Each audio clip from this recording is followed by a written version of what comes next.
చెత్త కనిపిస్తే అంతేనట. 3 కార్పొరేషన్ల ప్రత్యక్ష పరిశీలనకు వస్తా.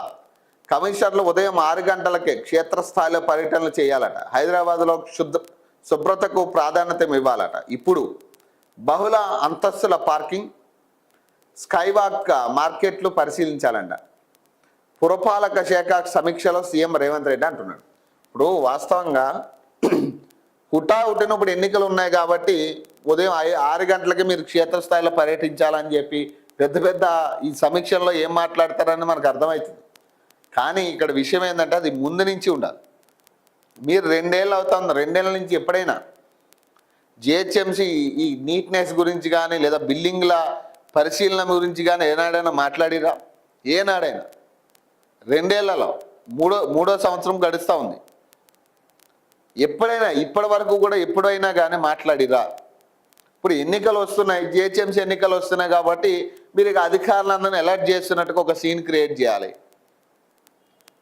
మళ్ళీ ఇక్కడ కొత్తగా ప్రజలను మభ్యపెట్టే ప్రయత్నం చేయాలి. ఆల్రెడీ ఇప్పుడు బేసిక్ ఇప్పుడు గెలిచిన ఎన్నిక కూడా మీరు మేమేదో గెలిచామని చెప్పుకోవడానికి కూడా లేదు. ఇక్కడ ఎన్నో నానా తంటాలు పడితే ఎన్నిక గెలవడం జరిగింది. ఆ పార్టీ నుంచి కొంతమందిని, ఇక్కడ ఆశావాహుల్ని కొంతమందిని, లేదా ఇండిపెండెంట్లకు కొంతమందిని, అందరినీ వేసుకుంటే తప్పితే మనకు మెజార్టీ ఫిగర్ రాలే. చాలా చోట్ల కనీసం హంగ్ ఏర్పడే పరిస్థితులు, టై అయిన పరిస్థితులు వచ్చినాయి.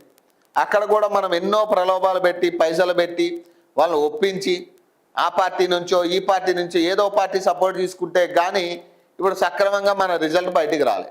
ఇంకా దాదాపు ఇంకా 4-5 స్థానాలకు ఇంకా రిజల్ట్ పెండింగ్లోనే ఉంది. అక్కడ మళ్ళీ ఇప్పుడు ఎవరైతే ఇండిపెండెంట్లతోనో లేకపోతే ప్రతిపక్ష పార్టీలతోనో డీలింగ్ చేసుకుని వాళ్ళకి పైసల లేకపోతే పదవుల ఏదో ఒకటి మభ్యపెట్టి మళ్ళీ వాళ్ళు కూడా లాక్కుని మనం ఫిగర్ మంచిగా వేసుకోవచ్చు. 93 స్థానాలు 83 స్థానాలని వేసుకోవచ్చు.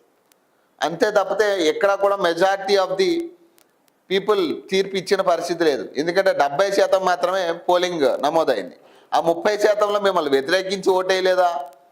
అసలు ఓటే వేస్ట్ అని బయటకు వదిలేసిరా వాళ్ళు ఆ 30%లో అనేది మనకు అర్థం చేసుకోవచ్చు. మరి ఆ 30% మంది కూడా మన డిసైడింగ్ ఫ్యాక్టర్ కింద తీసుకోవచ్చు కదా. ఇప్పుడు ఆ 30% మంది మీ మీద వ్యతిరేకతతో ఓటేయలేదా?